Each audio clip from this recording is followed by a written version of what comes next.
Like, what are you good at? I'd like to say I'm good at talking to people. That's right. what people have told me.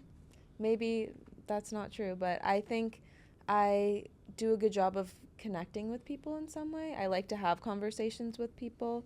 I think it's fun. I think it's kind of fun to find the links. Yeah, Yeah, but I would say that's true about Vanessa. Knowing her a little better than you do, I really appreciate her activity in our mentoring programs. How many mentors do you think you have? I think at least four. At least four that I'm like close with that I talk on a regular basis with.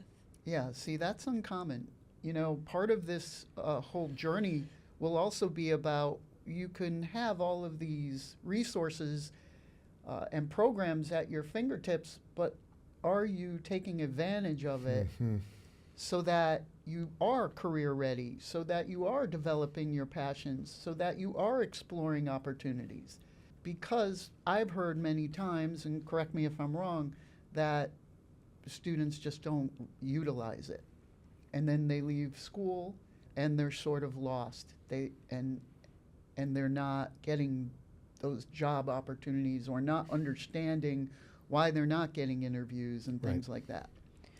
Right. Well, some of that, which is one of my other thoughts here, you have to start early, at least thinking about it. So if you're in university right now, and even if you're a freshman, I know it's hard, right?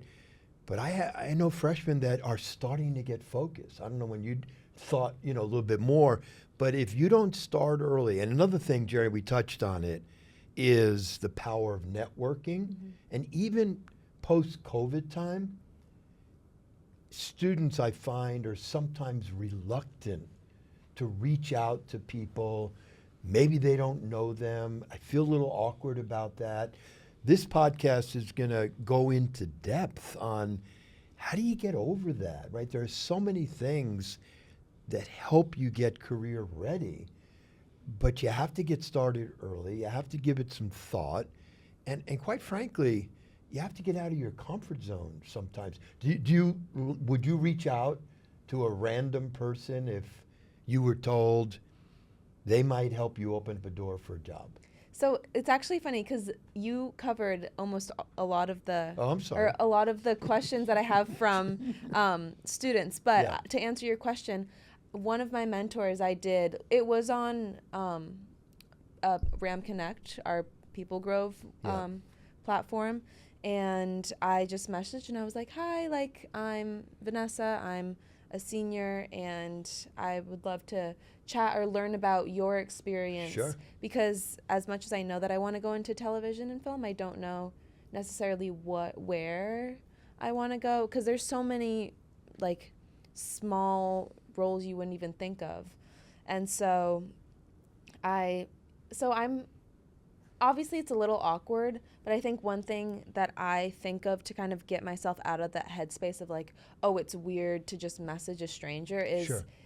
it is on a screen, and there's almost like eventually if it progresses it will be like a person to person contact, but as you're messaging them for the first time, if you don't get a response, it's okay. It doesn't Yeah. have anything to do with you. It's maybe You're they right. didn't see it, maybe they don't have time, and it's totally fine, and that just isn't going to be a person that will be a helping source for you, and I think that's totally That's fine. another great point Yeah. and something we can explore because, again, it's one of my passions, as you know. Bringing technology into the mix to make it easier for younger people to reach out to well established alumni or professionals who may be out there and willing to speak to people. We can't replace the one on one human contact with technology, but we can certainly make a community available.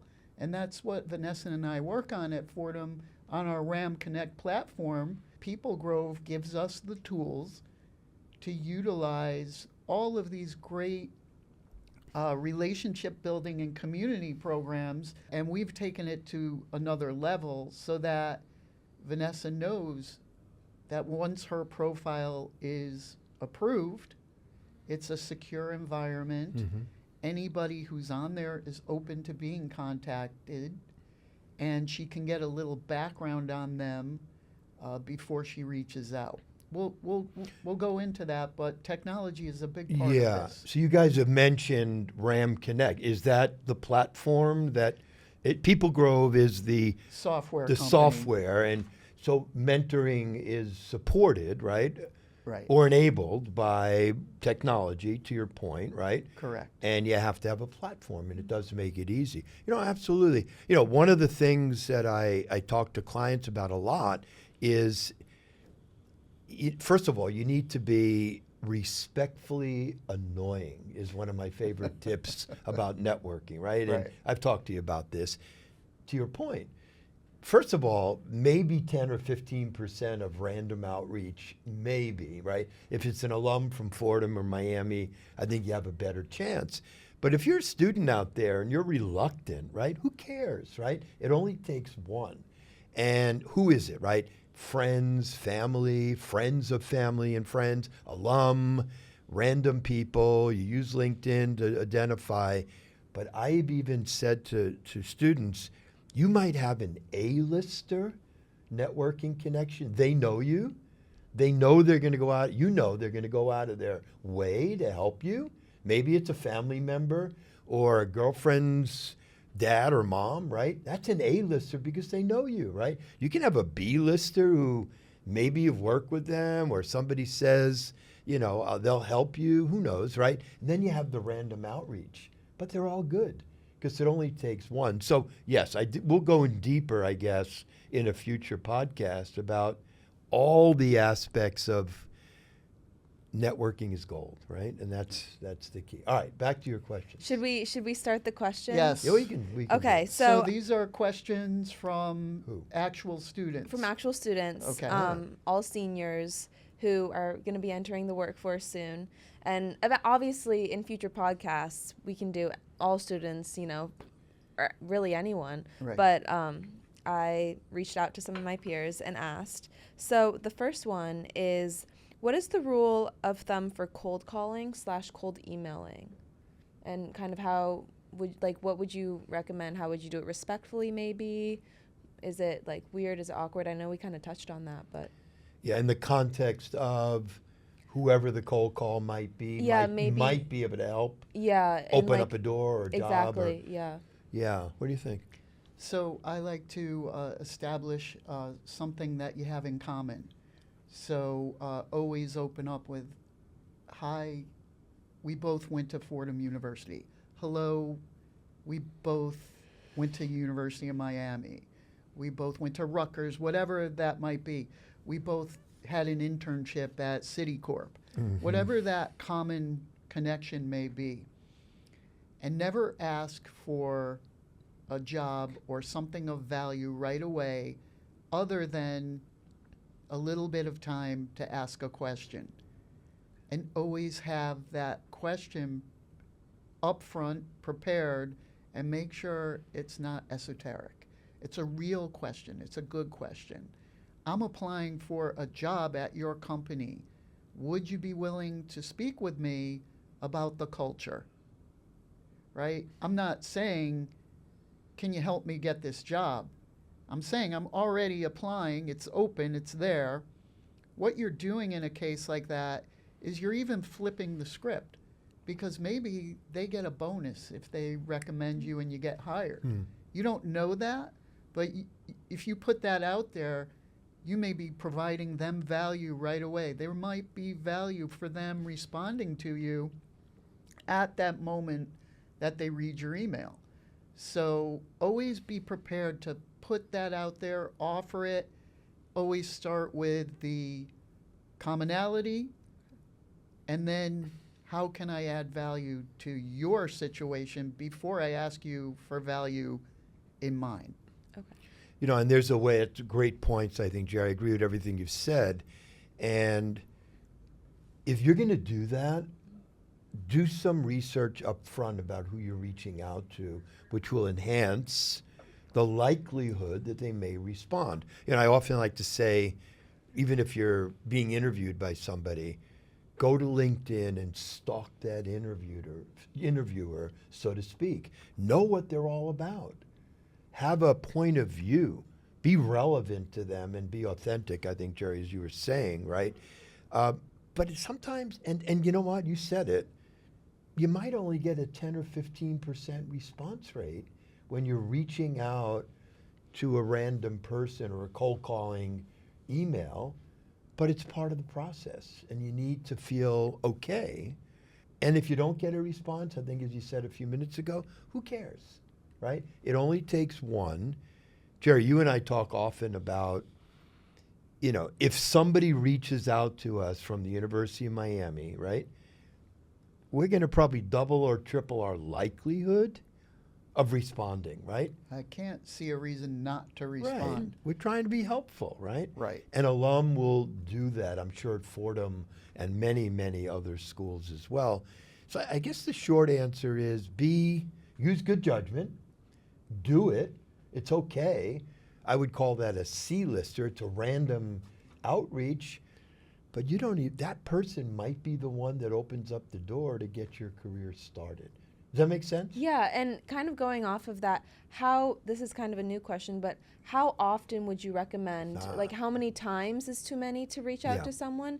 And then also, like, let's say you worked with someone in the past, like, you know, how often should you reach out to them and kind of keep in touch? Two different questions. You Yeah. want to take that first, or? Well, I just think, you know, you have to use your judgment. Yeah. If you know it's somebody who has told you, reach out to me, and they've responded to you before, life takes many different turns, and you should be respectful of their time and whether you might be annoying them. But you also kind of know, well, they did tell me to reach out, and I have had good discussions with them before. Maybe they haven't had an opportunity to respond. Right. So, you know, I like to use indicators like 2 weeks, 30 days, things like that. You're not going to wait 2 or 3 days and say, hey, how come you didn't respond to me? Right. But, you know, on top of that, before I hand it over to you, Bill, I just think a lot of young people have this wall that they put up. I can't stalk somebody on LinkedIn because it's going to look weird. And my point is this. They're stalking you on LinkedIn before you get to talk to them. And you wouldn't be on LinkedIn if you didn't want people to know what you're all about and to determine whether you have some commonality. So it's like a precursor to a relationship or a meeting. And sometimes it can be a resource to find out about the person. But you should never feel like you shouldn't look at LinkedIn. You shouldn't review what they're all about. Okay. Do you agree with that? I totally agree with that. And I would say if you don't do it, it's actually a negative. If you're preparing for an interview or you're thinking about who you're going to reach out to, as I think we touched on, you better do that, right? Because if you don't, and I'm your interviewer and you haven't done your research and, you know, looked at the company website or stalked me on LinkedIn or do what you have to do. But back to your original question, I think it's respectfully annoying, right? And sometimes, you know, depending if you're an organized person, advice might be, put a little spreadsheet together, right?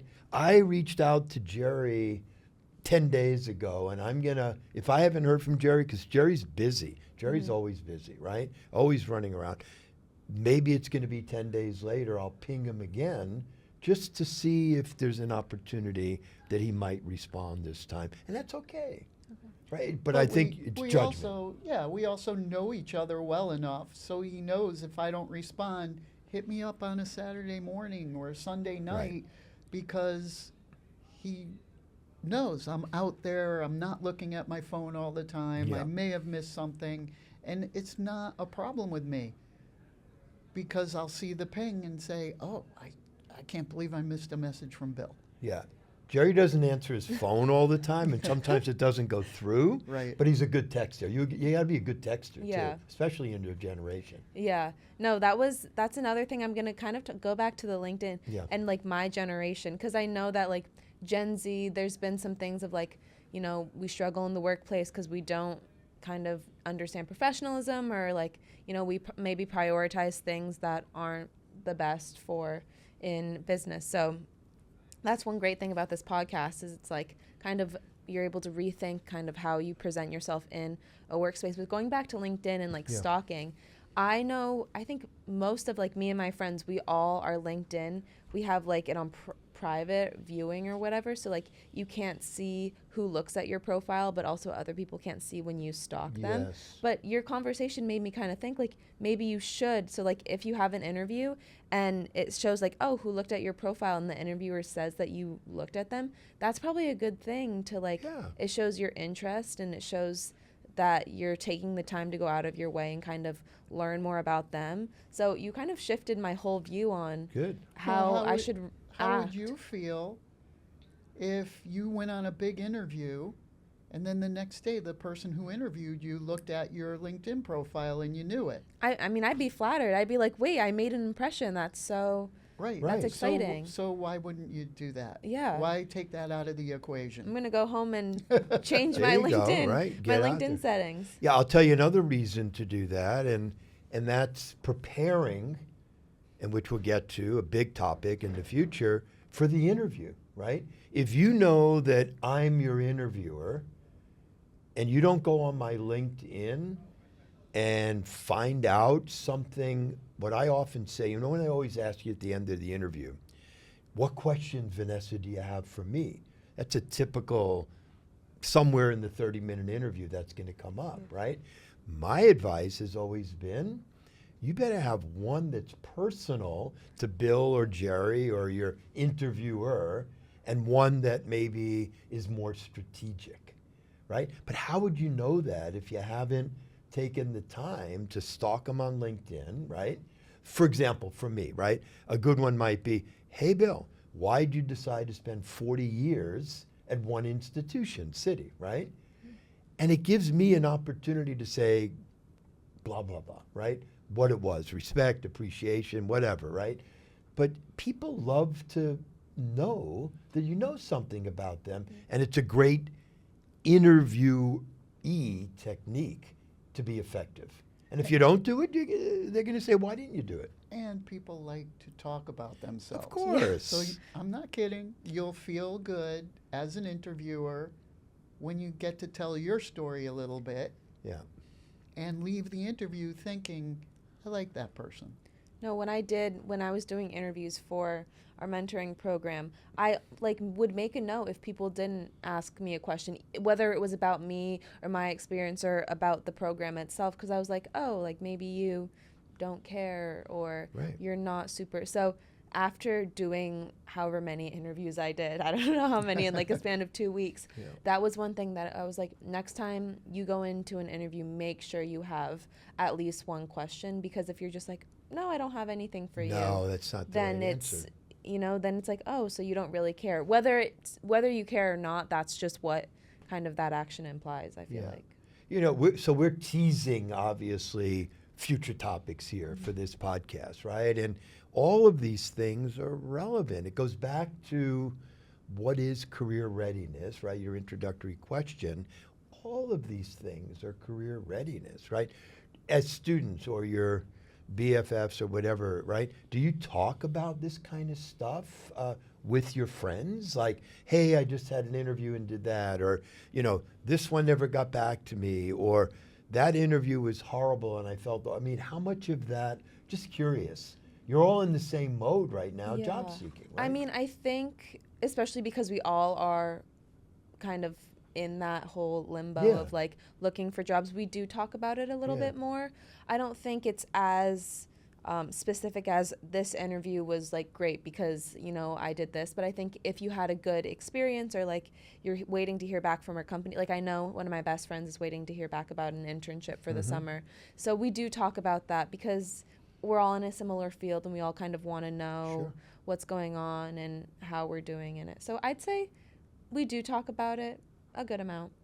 Yeah, no, that's awesome. Yeah. So we're going to go deeper again on all these topics in the future sessions. Do you have any more questions? Yeah, what else you got there?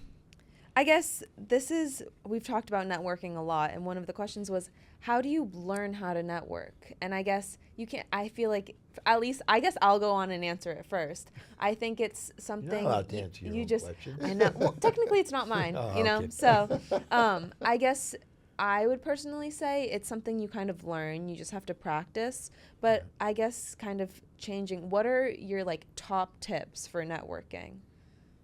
Absolutely. So I became a great networker out of necessity. And the necessity was I had to feed a child. And I was out on my own and trying to drum up business. And I just had that sense of urgency that I had to build a business and I had to have clients and I had to do all of these things to build a life for my family. So, out of necessity, I just started meeting as many people as I could, going to as many networking events as I could. There was no LinkedIn, there were no cell phones really. You would be invited to certain events, you would show up, you'd hand out business cards, and then you'd wait. It really made it necessary to develop a pitch and to get your message across right away. Because you wanted to meet as many people as possible and create that value proposition. That's why you're really told today, have your elevator pitch and have your LinkedIn page and all of these things. It's all the evolution of what we did early in our careers. When you understand it from that perspective, it becomes much more clear why you're doing these things and how to best approach it. Yeah, I agree with all of that, Jerry, and I would add a few things, Vanessa. The authenticity, right? Okay. What are you giving back to that person in some cases, right? Especially once you get to the workplace, right? You've established a credibility. You've gone out and helped somebody. Even, you're seeking a job. And then somebody says, you know what, I'm going to help Vanessa. She's really been helpful to me in something totally different. And now it's a friend of yours who has a mom or a dad that's in a company that you might be interested in. You've established credibility. You've established authenticity. You've established sincerity. That networker, it might want to go out of their way to help you, right? And so it's not only about what you said this, what are you getting out of it, meaning you, Vanessa, but you establish credibility up front, you're going to get return. So it's not only about, it's a two-way. So I think about it like years of our careers, right? I still talk to people I started with, 40 years ago that are networking, I'm sure you do today. You right? might even be talking to them about how you can help their kids. Exactly. Right. But it is, and that's a broader topic, and that's another topic we'll go deep on. But once you establish that and you've given something to somebody else and you've established your credibility, they're going to go out of their way to help you more often than not, if that makes sense. Okay. Great. And then I guess our last question is, how would you stand out when talking to people or when you're applying to jobs or, making your resume stand out? How do you make yourself as an applicant or as a person in a company or workforce kind of like known? First of all, personal brand will be another topic, Okay. right? We'll cover that. We're going to go deep on that. I'm a huge, passionate advocate, as is Jerry, about the importance of building your brand and then making sure your brand is aligned with the way other people are seeing you. And that's a whole podcast in itself because it's critically important. But How would you stand out when? Oh, right. Yeah. Everybody has a unique value proposition, and sometimes when we're coaching professionals or students entering the workforce, we spend a lot of time figuring out what your unique value proposition is. It's not something you don't have. And many times young people say, I don't really have anything to offer. That's not true. Everybody has a unique value proposition. You have to do a little exploration, but it's never the same as someone else's, and it's always right there. You just have to pull it out and figure out how to present it. Yeah, and to your point of how do you stand out, right? I think a lot of the tips there go to authenticity and sincerity, right? As an interviewer, and you've interviewed hundreds and I had thousands of people, right? Here's what we don't like. When somebody's overly scripted, you just, you're not being authentic. And interviewers can see that. They see right through it. And the preparation is critical. But the sincerity and the authenticity in the delivery. Preparation builds confidence. And that's what this is all about. Yes. Can you be confident enough so that you don't come off as foolish or stubborn, but also genuine, authentic, and somebody that they would like to have as part of the workforce. Right. And passionate, by the way. I mean, it goes to, an interviewer does not want to hear somebody in monotone with no energy. That's another interviewing tip, which we'll get to.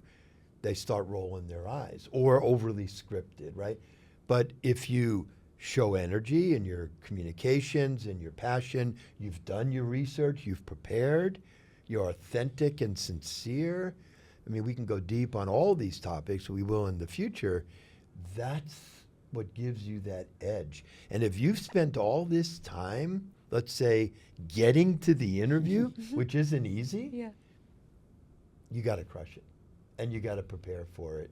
And you got to come across real and sincere. So more on that as we go forward in this podcast series, right? I think we should wrap it up for today. I was about to say, I'm out of questions. All right. So Well, what are we doing with this? Where would people find us? What's going on here? So we have a website, spillingthecareertea.com. We do. You can find us on LinkedIn under Bill and Jerry's Excellent Podcast. Yeah.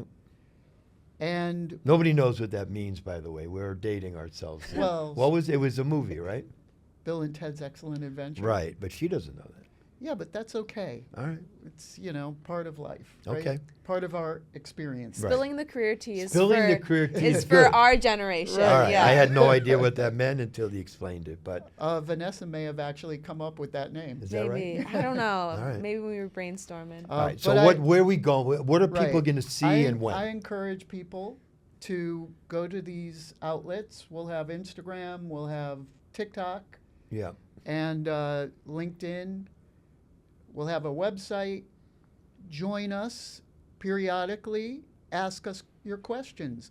We'll be covering topics that we feel are the things that Bill and I are asked about the most.